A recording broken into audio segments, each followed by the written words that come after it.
السلام علیکم ورحمۃ اللہ وبرکاتہ۔ بہت ہی پیارے مسلمان بھائیوں اور بہنوں، عزیزوں، بیٹوں اور بیٹیوں، میں غلام مصطفیٰ ہوں اور آپ دیکھ رہے ہیں میرا چینل پیام اسلام۔ میری اب سب بہن بھائیوں سے گزارش ہے کہ اگر میرے اس پیام اسلام کا سلسلہ آپ کو پسند آئے تو میرے اس چینل کو یوٹیوب پہ سبسکرائب کر رہے ہیں، اور اگر آپ فیس بک پہ دیکھتے ہیں تو اس کو فالو کر لیں، تو اس طرح آنے والے تمام سبق آپ تک پہنچتے رہیں گے۔ اور اللہ رب العالمین مجھے اس کوشش میں اخلاص نصیب فرمائے، میرے لیے دعا کرنا۔ درس قرآن کے سلسلہ میں آج کا ہمارا سبق سورۃ المائدہ آیت نمبر 57 اور 58 پر مشتمل ہے۔ اعوذ باللہ من الشیطان الرجیم، بسم اللہ الرحمن الرحیم۔ یا ایہا الذین آمنوا لا تتخذوا الذین اتخذوا دینکم حزوا ولعبا من الذین اوتوا الکتاب من قبلکم والکفار اولیاء واتقوا اللہ ان کنتم مؤمنین وَإِذَا نَادَيْتُمْ إِلَى الصَّلَاةِ اتَّخَذُوهَا هُزُوًا وَلَعِبًا ذَلِكَ بِأَنَّهُمْ قَوْمٌ لَا يَعْقِلُونَ۔ پچھلی آیت میں اللہ عز و جل نے فرمایا کہ میں ان لوگوں سے محبت کرتا ہوں جو نماز اور زکوٰۃ کی ادائیگی میں اخلاص اور عاجزی سے ادائیگی کرتے ہیں، اور یہ لوگ رسول اللہ کی محبت کے لائق بھی ہیں۔ اب اس محبت کی مزید اس کو نکھارنے اور مزید قرب الہی کا حصول کرنے کے بارے میں اللہ تعالیٰ نے فرمایا یا ایہا الذین آمنوا، اے وہ لوگو جو ایمان لائے ہو، لا تتخذوا الذین اتخذوا دینکم حزوا ولعبا، کہ جو لوگ تم ایمان لائے ہو ان لوگوں کو اپنا دوست بھی نہ بناؤ جو دین میں یا دین کو ہنسی مذاق بناتے ہیں، مذاق اڑاتے ہیں۔ من الذین اوتوا الکتاب، جنہیں ان لوگوں کو کتاب بھی دی گئی تھی، یعنی یہاں پھر اہل کتاب مراد ہے۔ من قبلکم، اس سے پہلے، والکفار اولیاء، اور نہ کفار کو۔ اللہ فرما رہے ہیں، پھر یہاں دہرا رہے ہیں اس بات کو کہ اے ایمان والو، ایک تو فرمایا تھا کہ ان کے ساتھ دوستی نہ لگاؤ، اور اب یہ فرمایا جا رہا ہے کہ جو لوگ اسلام کا مذاق اڑاتے ہیں ان کے ساتھ بھی دوستی نہ لگاؤ۔ یعنی اکثر اہل کتاب جو ہیں یا کافر لوگ ایسا کرتے ہیں، تو فرمایا ان کو اپنا دوست نہ بناؤ۔ واتقوا اللہ ان کنتم مؤمنین، اور اگر تم ایمان والے ہو، تم مومن ہو، تو تم اللہ کا تقوی اختیار کرو۔ یعنی دیکھیں اللہ رب العالمین اپنے بندے کے لیے کیسے کیسے میٹھے میٹھے الفاظ بیان کر رہے ہیں کہ واتقوا اللہ ان کنتم مؤمنین، اگر تم ایمان والے ہو، اگر تم میرے ہو، تو اللہ فرما رہے ہیں تو پھر اللہ سے ڈرو اگر تم ایمان والے ہو۔ اس میں اہل کتاب اور اسلام کا انکار کرنے والے یعنی کافر جو ہیں، اور باقی ہر قسم کے لوگ جو اللہ کے نافرمان ہیں اور اللہ اور اس کے رسول کے احکامات کا جو مذاق اڑاتے ہیں، جو بھی ہوں، یعنی یہود و نصارہ ہوں، اہل کتاب ہوں، اہل مکہ ہوں، کعبہ کے متولی ہوں، ملت اسلامی کے وہ دعوے دار ہوں، یہ کہ ہم بڑے جو اسلام کے دعوے دار ہیں، دین ابراہیم پر چلنے والے ہیں،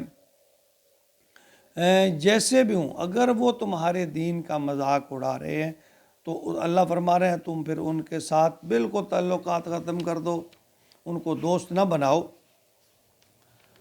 آگے فرمایا وَإِذَا نَادَيْتُمْ إِلَى الصَّلَاةِ، اور جب تم نماز کے لیے پکارتے ہو۔ پھر آگے اور تشریف فرمایا اللہ تعالیٰ نے، یہ کون لوگ ہیں، کیسے ہیں؟ جس طرح مومنوں کے بارے میں اللہ تعالیٰ نے فرمایا کہ وہ نماز ادا کرنے والے ہیں، زکوٰۃ ادا، ان سے مومن کہا جائے گا۔ اب یہاں کہا ہے کہ یہ کون لوگ ہیں جو مذاق اڑانے والے ہیں۔ وَإِذَا نَادَيْتُمْ إِلَى الصَّلَاةِ، جب تم نماز کے لیے پکارتے ہو، اتخذوها ہزوا ولعبا، تو وہ مذاق اڑاتے ہیں، سیٹیاں بجاتے ہیں، اذان کی آواز کا تمسخر اڑاتے ہیں۔ ذالک بانہم قوم لا یعقلون، یہ اس وجہ سے ہے کہ ان کو عقل نہیں ہے، یہ عقل سے آ رہی ہیں۔ یعنی اللہ وضاحت فرما رہے ہیں کہ تمہیں یہ ڈاؤٹ نہ رہے کہ یہ کون لوگ ہیں۔ ان کے بارے میں اللہ تعالیٰ فرمایا جب نماز کے لیے کھڑے ہوتے ہیں سیٹیاں بجاتے ہیں، یہ لوگ تالیاں بجاتے ہیں، شور مچاتے ہیں۔ یعنی ان کے دل میں نا اسلام کی خباثت ہے، کہ بلکہ وہ بردرجہ عتم پائی جاتی ہے۔ ابو محذورہ ایک واقعہ حدیث میں آتا ہے، شریر بچوں کے ساتھ حضرت بلال کے اذان کی نقلیں اتارتے تھے۔ تو یہ سنن نسائی ہے، ایک مرتبہ نبی اکرم صلی اللہ علیہ وسلم غزوہ حنین سے واپس آ رہے تھے، تو چند لڑکے جو ہیں وہ بلال کی اذان کا اسی طرح مذاق اڑانے لگے۔ ان میں ایک ابو محذورہ بھی تھے، تو آپ نے ان بچوں کو پکڑ لیا، فرمایا کون تھا جو مذاق اڑا رہا ہے؟ تو دوسرے بچوں نے ابو محذورہ کی طرف اشارہ کرتے ہوئے کہا، تو آپ نے ابو محذورہ کو پکڑ لیا اور کھڑا کیا اور فرمایا کہ اب وہی کلمات کہو جو تم پہلے کہہ رہے تھے۔ یعنی چونکہ وہ عربی تھے، عربی زبان سمجھتے تھے، تو حضرت بلال کی جو اذان کے الفاظ تھے وہ سمجھ رہے تھے، تو رحمۃ اللہ عالمین کی شفقت اور محبت کام کر گئی جی۔ ابو محذورہ کے دن بدل گئے، پھر ہم نے ان کے لیے دعا بھی کی، اور پھر وہ مؤذن رسول بنے۔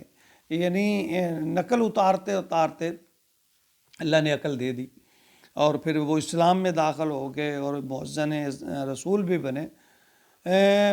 صحیح مسلم اور بخاری یعنی صحیحین کی یہ حدیث ہے کہ جب شیطان اذان کی آواز سنتا ہے نا تو وہ گوز مارتا ہوا بھاگ جاتا ہے، اور جب اذان ختم ہوتی ہے تو پھر آ جاتا ہے، اور جب تکبیر شروع ہوتی ہے تو پھر پیٹھ پھیر کر بھاگتا ہے، جب تکبیر ختم ہوتی ہے تو آ کر پھر نمازیوں میں وسوسے ڈالنے شروع کر دیتا ہے۔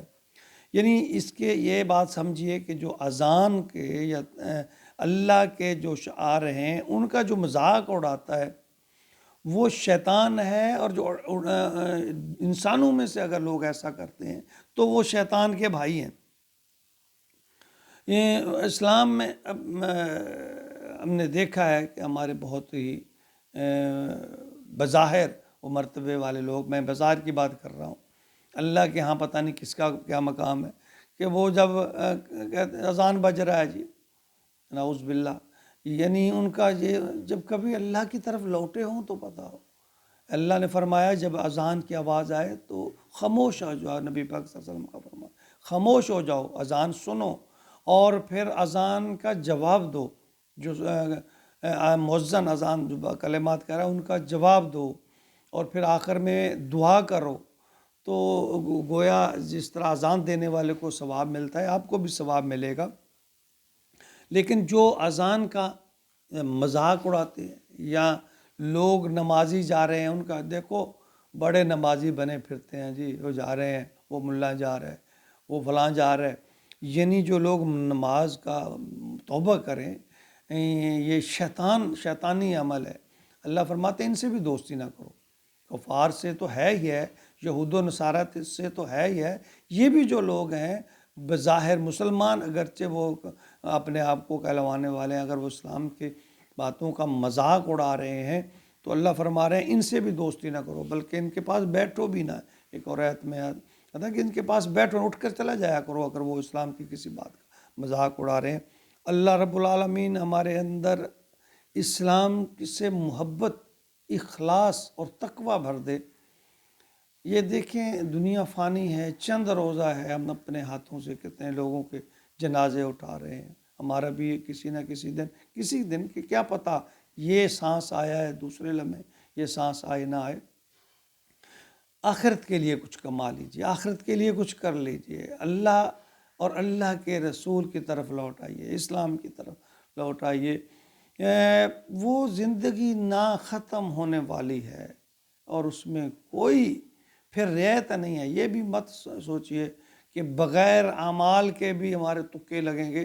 دیکھیں اللہ تعالیٰ نے جتنا نظام بنایا ہے، انبیاء کو بھیجا ہے اور انہوں نے کتنی تکلیفیں برداشت کی ہیں، اگر ایسے اللہ نے کرنا ہوتا تو پھر اللہ ایسے آسانی سے سب کو، اپنی مخلوق کو ساری کو بخش دیتا، سب کو جنت میں بھیج دیتا؟ نہیں، امتحان ہے، دنیا امتحان ہے، امتحان کی جگہ ہے، تیاری ہے، تیاری کر لیں، تیاری کر کے جانا ہے، امتحان دینا ہے۔ اللہ رب العالمین ہمیں اسلام کے ساتھ جوڑ دے، نبی کے ساتھ جوڑ دے، اللہ کی قرآن کے ساتھ جوڑ دے، ہماری زندگیوں کو نکھار دے کہ کل قیامت کے دن اللہ کے حضور جب پیش ہوں تو اللہ ہم سے راضی ہو، اللہ کا رسول ہم سے راضی ہو۔ آمین یا رب العالمین۔